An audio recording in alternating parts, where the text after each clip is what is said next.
Bien, c'est toujours la même chose. Chaque groupe de rock'n'roll, ce n'est pas seulement Slade, c'est pareil pour tous les groupes tout groupe de rock'n'roll. Ils se séparent à cause des égos. Oui, l'argent, oui. Naughty Holder avait la voix qui faisait trembler les stades. Sa carrière était légendaire, remplie de records brisés, de foules électrisées et d'un héritage gravé dans l'histoire du rock. Mais ce qui s'est passé après l'extinction des Lumières ne ressemblait en rien au conte de fées auxquels croyaient les fans.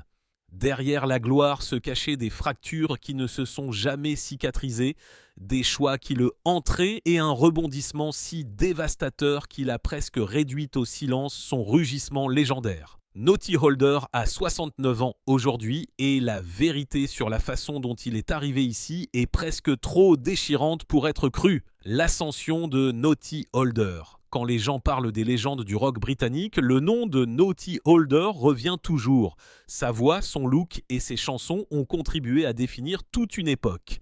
Naughty est devenu le son des années 1970, le visage du glam rock et l'homme dont la voix retentit encore à la radio chaque Noël. Mais si l'ascension de Naughty Holder a été spectaculaire, ce qui s'est passé après la gloire a choqué les gens. Naughty Holder est surné en 1946 dans une famille ouvrière où chaque centime comptait. La musique ne faisait pas partie d'une tradition familiale ou d'une grande opportunité qui lui était offerte. Au lieu de cela, il a dû la poursuivre seul et il est rapidement devenu clair qu'il avait un don naturel. À l'âge de 13 ans, Naughty avait déjà formé son premier groupe, The Rock and Phantoms. Alors que les autres enfants essayaient encore de comprendre ce qu'ils voulaient de fois faire, Naughty était déjà sur sa scène avec un microphone, chantant à tue-tête des chansons avec une voix que personne ne pouvait ignorer. Même à cette époque, la voix de Naughty était différente. Elle était rauque, forte et puissante et pouvait remplir une pièce et percer le bruit ambiant. Son père l'a soutenu, allant même jusqu'à laisser Naughty utiliser la camionnette familiale pour conduire non seulement son propre groupe à des concerts, mais aussi d'autres musiciens locaux.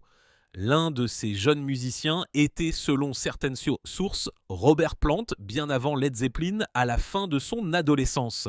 Naughty se lançait déjà sur la scène professionnelle. Il a rejoint Steve Brett and the Mavericks, un groupe signé chez EMI. Ils ont enregistré quelques singles qui n'ont pas décollé, mais c'était l'expérience dont Naughty avait besoin. Il était enfin dans un studio d'enregistrement, travaillant avec des labels et voyant comment l'industrie de la musique fonctionnait réellement. La grande chance de Naughty s'est présentée en 1966 lorsqu'il a rejoint un groupe appelé The In-Betweens. À l'époque, il s'agissait d'un groupe local qui essayait de trouver son identité. En quelques années, le groupe allait se transformer en quelque chose de beaucoup plus grand. Ils sont devenus Slade, le groupe qui allait faire de Naughty Holder un nom familier. Slade a explosé sur la scène musicale britannique avec un style qu'on ne pouvait ignorer. Le glam rock était une question de spectacle, de paillettes et d'audace. Et Slade s'y est adonné complètement. Les vêtements excentriques, les rythmes martelés et les guitares bruyantes étaient plus grands que nature. Mais la pièce maîtresse était la voix incomparable de Naughty qui pouvait transformer une chanson en hymne. Mais il n'y avait pas que sa voix, il y avait aussi son écriture. Naughty n'était pas seulement le leader, il était aussi l'un des principaux auteurs-compositeurs en collaboration avec le bassiste Jim Lee. Ensemble, ils ont écrit des succès à la chaîne, de Mama We're All Crazy Now à Goodbye to Jane, en passant bien sûr par Merry XM Everybody. Cette chanson s'est vendue à plus de 1,1 million d'exemplaires au Royaume-Uni et n'a jamais disparu. Chaque année, la voix de Naughty revient comme une horloge, explosant dans les centres commerciaux, les radios et les émissions spéciales de télévision, ce qui en fait l'une des chansons de Noël les plus célèbres de tous les temps. Slade a sorti 15 albums avec sa formation originale et a accumulé une longue liste de singles à succès.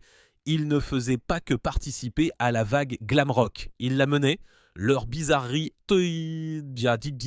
orthographiques dans les titres de chansons, leurs spectacles énergiques et la voix inoubliable de Naughty ont fait d'eux des icônes des années 1970. Mais si l'ascension était légendaire, La vie que Naughty Holder allait mener après que les projecteurs se soient éteints ne ressemblait en rien au conte de fées auquel les gens auraient pu s'attendre. Derrière les paillettes et le bruit se cachait une autre histoire, remplie de défis, de douleurs et de chagrins d'amour que les fans n'ont jamais vu venir. Le côté obscur de la gloire. Au début des années 1970, Slade était inarrêtable et Naughty Holder avait atteint le sommet du rock britannique. Leurs chansons n'étaient pas une musique de fond, c'était des événements, des hymnes que les gens criaient à plein poumon. L'ascension avait été incroyable. Mais personne n'a vu le prix que cela a coûté, parce que le succès à cette échelle, bien que glamour à l'extérieur, était absolument épuisant à l'intérieur. Pour Naughty, la gloire n'a pas été une promenade de santé. La vie dans Slade signifiait des enregistrements constants, des performances constantes et une vie dans des valises année après année. Chaque ville, chaque scène et chaque attente des fans ont ajouté à la pression. Et bien que Naughty se comportait comme le leader plus grand que nature que les fans adoraient, derrière la voix et les paillettes, il était toujours un homme qui n'a jamais perdu le sens de ses origines. Cet ancrage l'a empêché de sombrer comme beaucoup de rockstars de sa génération. Cependant, cela ne l'a pas protégé de l'usure de la gloire incessante. Il y a eu un moment qui aurait pu complètement changer le cours de sa vie. En 1981, après la mort soudaine de Bon Scott, AC/DC avait besoin d'un nouveau chanteur principal. Ils étaient déjà en passe de devenir l'un des plus grands groupes de rock au monde et la chance de prendre la relève en tant que leader aurait été déterminante pour sa carrière. Naughty Holder aurait été approché pour le rôle.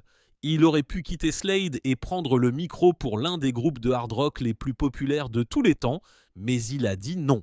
Par loyauté envers Slade et envers les membres du groupe avec lesquels il avait construit sa carrière, Naughty a refusé AC/DC. Cette décision en a stupéfié plus d'un, mais elle a montré qu'il n'allait jamais abandonner les personnes qu'il avait soutenues.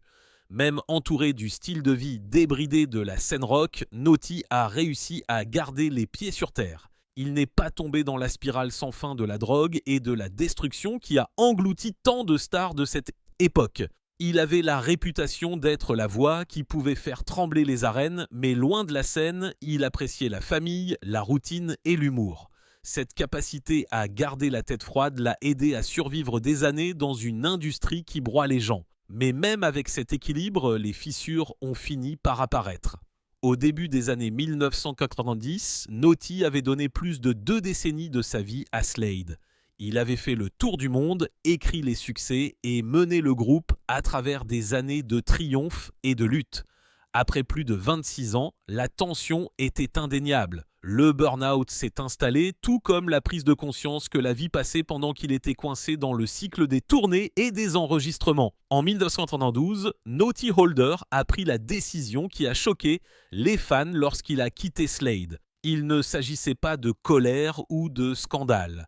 Naughty voulait du temps pour lui, du temps pour sa famille et du temps loin de la routine constante qui avait défini sa vie d'adulte. Quitter le groupe qui l'avait défini n'a pas été facile, mais Naughty n'a pas disparu. Au lieu de cela, il s'est réinventé. Il est passé du statut de rockstar à celui de personnalité de la télévision et de la radio. À la fin des années 1990, le public a pu découvrir une autre facette de lui, lorsqu'il a joué dans la comédie dramatique d'ITV, The Grimleys. Il y incarnait un professeur de musique excentrique et il est devenu clair que Naughty n'était pas seulement un artiste sur scène, il avait de vraies compétences d'acteur et les fans ont adoré. La télévision lui a ouvert de nouvelles portes. Naughty est apparu sous son propre nom dans d'innombrables émissions, apportant toujours de l'humour et de la chaleur, et prouvant toujours qu'il pouvait rire de lui-même. Il est également devenu un habitué de la radio, partageant des histoires de sa vie dans la musique, revenant sur l'âge d'or de Slade et montrant qu'il était un animateur né. Les gens qui n'avaient peut-être pas grandi avec Slade le connaissaient maintenant comme une personnalité médiatique spirituelle et charmante. Son talent de conteur, son sens de l'humour et son personnage plus grand que nature l'ont fait aimer dans les foyers de tout le Royaume-Uni. Pourtant, même si Naughty Holder semblait passer sans problème à cette nouvelle étape de sa vie, la vérité est que Yaki que les années passées sous les projecteurs avaient déjà fait des ravages. La gloire lui a donné tout ce dont il avait rêvé, mais elle l'a aussi épuisé d'une manière qui n'est devenue claire que plus tard.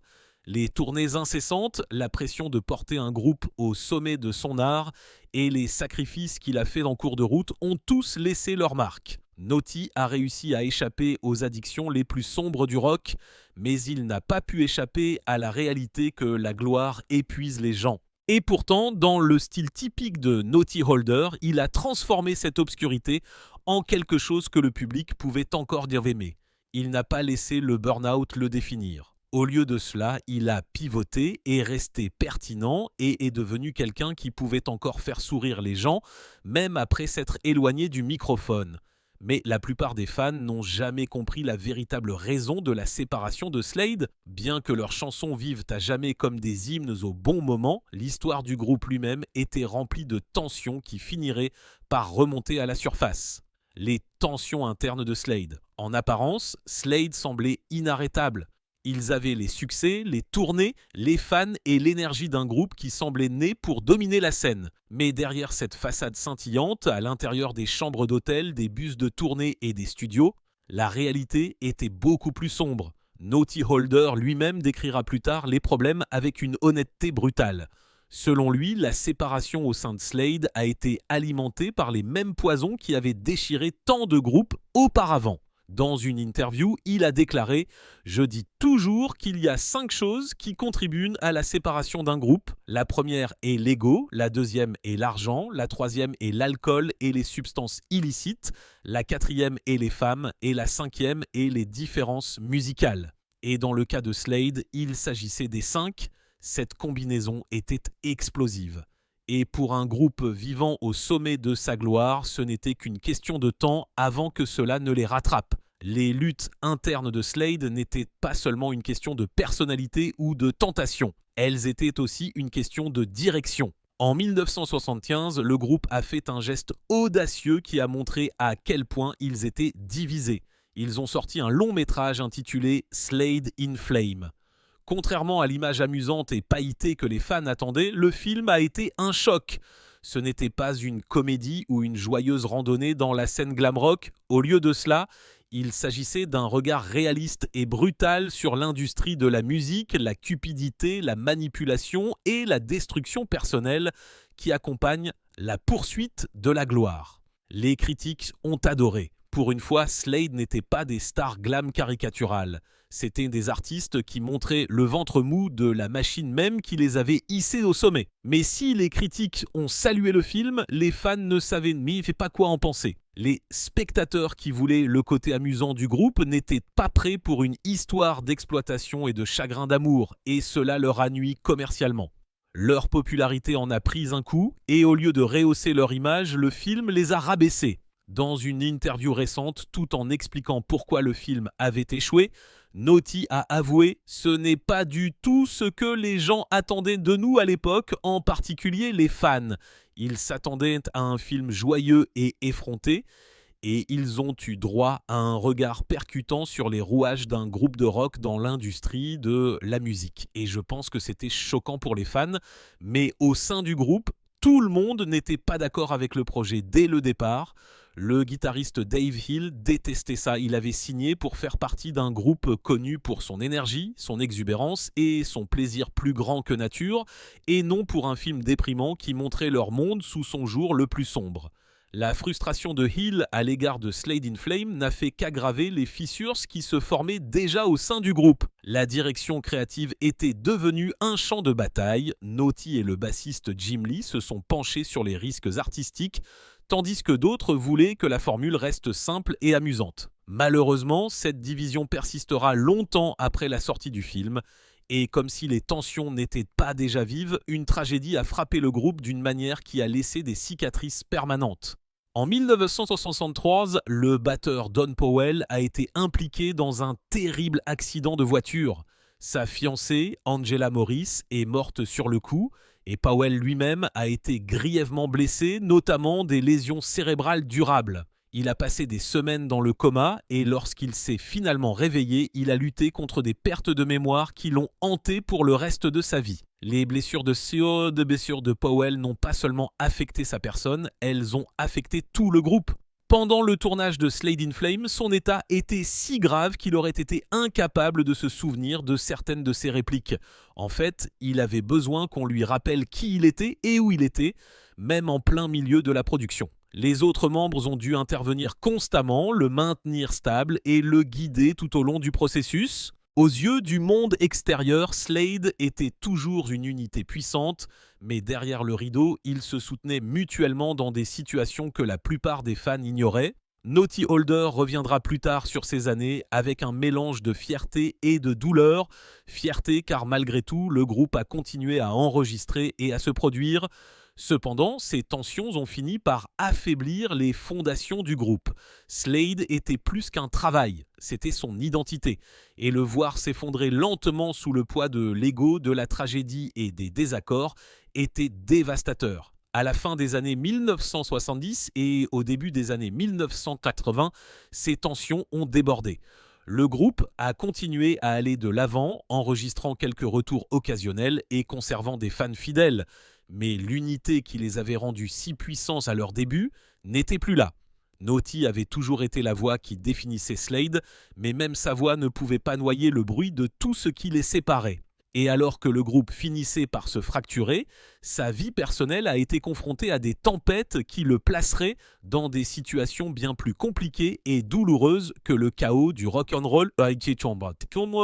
Le drame de la vie amoureuse de Nottie, loin des lumières de la scène, des paillettes et du rugissement de la foule, la vie personnelle de Nottie Holder a été tout aussi mouvementée que sa carrière. La gloire peut compliquer les relations.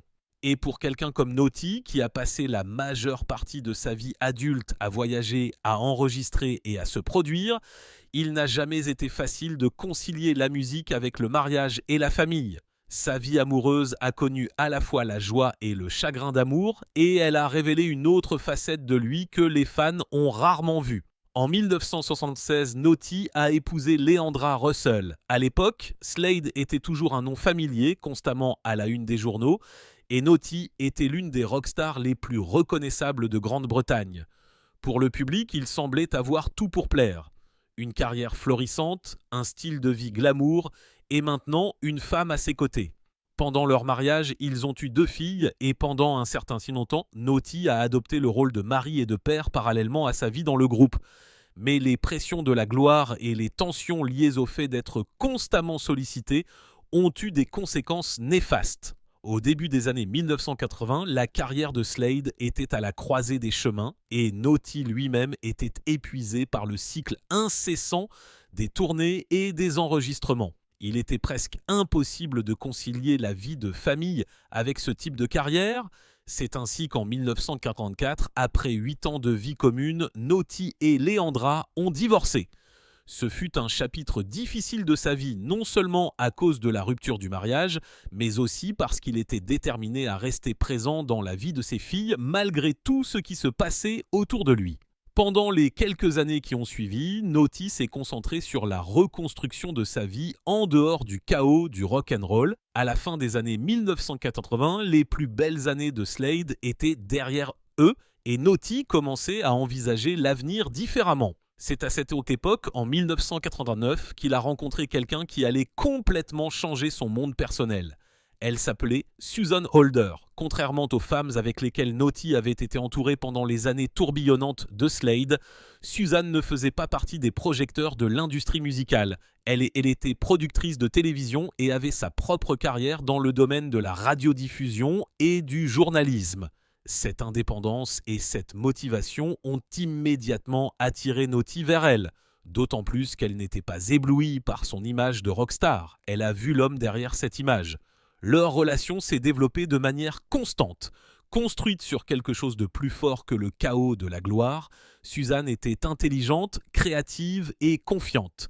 Au fil des ans, elle a mené une carrière réussie en tant que journaliste, écrivain et présentatrice. Elle a été fréquemment invitée à BBC Radio Manchester et a contribué à divers projets qui ont mis en valeur sa propre voix et son propre point de vue. Pour Nottie, cette relation était différente. C'était un partenariat où chacun apportait ses propres passions et ses propres talents. Après plus d'une décennie de vie commune, Naughty et Suzanne ont officialisé leur relation. En 2004, ils se sont mariés et peu de temps avant cela, ils ont accueilli un fils ensemble. Ils l'ont appelé Django, d'après le légendaire guitariste de jazz Django Reinhardt. Suzanne elle-même a partagé plus tard des informations sur ce que c'était réellement de vivre avec Naughty Holder. En tant qu'écrivaine et auteure, elle a écrit sur leur vie commune et, ce faisant, elle a donné aux fans un rare aperçu du monde privé d'un homme qui, pendant des décennies, avait semblé plus grand que nature. Elle a décrit l'humour que Naughty apportait dans leur relation, la façon dont il a accepté d'être à nouveau père plus tard dans la vie et les défis que représentait le fait d'être marié à quelqu'un d'aussi immédiatement reconnaissable. Pour le monde extérieur, Naughty était toujours la voix tonitruante de Slade, liée à jamais aux listes de lecture de Noël et aux hymnes rock. Mais à la maison, avec Suzanne et Django, il était simplement un mari et un père. Il préparait des repas, racontait des histoires, faisait des blagues et appréciait les rythmes ordinaires de la vie de famille qu'il avait toujours été difficile de conserver pendant les années de gloire. Pour de nombreux fans, entendre parler du bonheur personnel de Naughty était réconfortant. Ils l'avaient regardé pendant des années sur scène, entendu sa voix sur d'innombrables disques et suivi ses hauts et ses bas dans la presse. Savoir qu'il avait trouvé la stabilité et la joie plus tard dans la vie donnait l'impression que l'histoire était complète. Après des décennies de paillettes, de bruit et d'épuisement, il avait trouvé un amour durable et une vie de famille qui le maintenait les pieds sur terre. Mais autant ce chapitre de sa vie lui a apporté de la joie, autant l'histoire de Naughty Holder ne se termine pas dans la paix et la simplicité. Car après des années de bonheur avec Suzanne et Django et des décennies passées à maintenir sa vie privée aussi stable que possible, Naughty allait être confronté à quelque chose qu'aucune gloire, loyauté ou amour ne pourrait le protéger. Un tournant déchirant qui allait ébranler sa personne, sa famille et ses fans jusqu'à la moelle. Le tournant déchirant. Pendant des décennies, Naughty Holder a semblé indestructible. La voix tonitruante, la présence sur scène et l'humour l'ont suivi à travers des années de gloire, de burn-out et de lutte personnelle, et il s'en est toujours sorti. Mais en 2018, sa vie a pris une tournure que personne n'aurait pu prévoir. Et c'est le genre de coup qui a anéanti toutes les illusions de l'invincibilité d'une rockstar. Malheureusement, Naughty a reçu un diagnostic de cancer de l'œsophage. La nouvelle a été dévastatrice et le pronostic a été brutal. Les médecins lui ont dit qu'il ne lui restait que 6 mois à vivre. Pour un homme qui avait affronté toutes sortes de défis dans la musique et dans la vie, c'était un défi d'un autre genre. Il a parlé une fois de la façon dont il avait accueilli la nouvelle déchirante dans une interview en disant « Il ne m'avait donné que 6 mois à vivre ». Et je savais que j'allais commencer à faire des blagues, ce qui n'était probablement pas la meilleure façon de gérer la situation. Ne vous donnez pas la peine de m'envoyer une carte d'anniversaire cette année. Je n'aime pas prendre les choses trop au sérieux. J'ai commencé la chimio, mais je me suis dit que si mon heure était venue, il n'y avait pas grand-chose que je puisse faire. Mais blague à part, la bataille qui s'annonçait n'était rien de moins que l'enfer. Naughty a commencé son traitement à l'hôpital Christie de Manchester, l'un des principaux centres de traitement du cancer au Royaume-Uni. La thérapie qu'il a subie était une chimiothérapie expérimentale, une option qui comportait des risques, mais aussi la possibilité de lui donner plus de temps. C'était épuisant et les effets secondaires étaient implacables. Naughty a perdu tous ses cheveux. Son corps, autrefois solide, est tombé à 8 stones seulement. Le bilan physique était stupéfiant. C'était le même homme dont la voix avait autrefois rugi dans des arènes entières. Maintenant réduit à son point le plus faible, se battant non pas sur scène, mais dans une chambre d'hôpital. Chaque jour était une épreuve d'endurance, non seulement pour lui, mais aussi pour Suzanne et leur famille, qui ont dû le regarder traverser ce processus. Suzanne avouera plus tard que leur voyage avait été extrêmement épuisant. Ils étaient constamment confrontés à la peur et à l'incertitude infinie quant à savoir si chaque traitement allait fonctionner ou échouer. Mais au milieu de ce cauchemar, elle a également clairement indiqué que l'esprit de Naughty ne s'est jamais brisé. Son attitude mentale, sa capacité à rester positif même dans les moments les plus sombres, est ce qui les a fait avancer. Pour Naughty lui-même, la survie est devenue plus qu'une simple question de médecine. Il a attribué sa guérison à sa détermination à rester optimiste Il savait qu'il ne pouvait pas contrôler la maladie, mais il pouvait contrôler son état d'esprit. Chaque rendez-vous, chaque séance et chaque revers ont été accueillis avec la même résilience qu'il l'avait porté à travers des décennies dans le monde brutal de la musique rock. Le combat a été long et brutal, mais Naughty s'en est sorti d'une manière ou d'une autre. L'homme à qui l'on avait donné 6 mois à vivre a défié les pronostics. Sa guérison a été lente et les cicatrices ont été lourdes, mais il a survécu. Et pour sa famille, ses fans et pour Naughty lui-même, cette survie était tout simplement miraculeuse. Il a dit plus tard: « On m'a dit que mon approche mentale a joué un rôle important dans ma survie. Je ne suis pas trop déprimé. J'essaye de rester calme et de continuer comme si de rien n'était, mais c'est Suzanne qui m'a aidé à le faire. Bien qu'en privé elle ait vécu un enfer, elle a toujours été à mes côtés, se battant, me gardant positif. Je suis peut-être prétentieux, mais je suis content de l'avoir eu avec moi. Pourtant, même avec la survie, la réalité de ce qu'il a enduré était indéniable. L'image de rockstar côtoie désormais la vérité sur la fragilité, la maladie et la vulnérabilité. Cela a rappelé à tous ceux qui l'avaient acclamé que derrière la légende se cachait un être humain qui avait été forcé de regarder la mort dans les yeux et de la combattre de front. L'expérience a tout remodelé pour Naughty. Elle lui a montré la fragilité de la vie, la valeur de la famille et l'importance de l'humour et de la positivité, même lorsque les chances semblent impossibles. Elle a également montré à ses fans une facette de lui qui était rarement visible. Un homme dépouillé des lumières de la scène, ne comptant que sur sa volonté et l'amour de ceux qui l'entourent. Mais où cela le laisse-t-il maintenant ? À quoi ressemble la vie de Naughty Holder après avoir affronté le combat de sa vie ? La réponse est à la fois inspirante et déchirante. Naughty Holder a 69 ans. À 69 ans, contre toute prédiction, tout pronostic sombre et tout doute, Naughty Holder est toujours là, toujours vivant, toujours riant et portant toujours l'étincelle qui l'a rendu inoubliable. Mais la façon dont il vit aujourd'hui est très différente du chaos de ses années glam rock. Il continue de se rendre à des examens réguliers car, en vérité, l'ombre du cancer plane toujours dans ses dossiers médicaux et dans les pensées de sa famille. Mais ce qui compte, c'est la stabilité. Et la stabilité est exactement ce que Naughty a réussi à conserver. Il reste fort et cela seul est une victoire. En 2023, Naughty a prouvé au monde que son esprit et sa voix n'avaient jamais été réduits au silence. Il est revenu sur scène aux côtés du pianiste Tom Seals avec authenticité. Il a raconté des histoires, chanté et communiqué avec un public qui savait combien ce moment comptait. Voir Naughty Holder, l'homme à qui l'on avait donné 6 mois à vivre, debout et chantant à nouveau, n'était pas simplement un divertissement, c'était la preuve de sa résilience. À la maison, la vie est plus calme maintenant. Naughty vit dans le Cheshire, entouré de sa famille. Ses journées sont remplies de ces petites joies que la gloire refuse souvent. Du temps avec Suzanne, des moments avec ses enfants et la paix de ne pas avoir à courir après les exigences des projecteurs. Il fait encore quelques apparitions à la télévision et à la radio.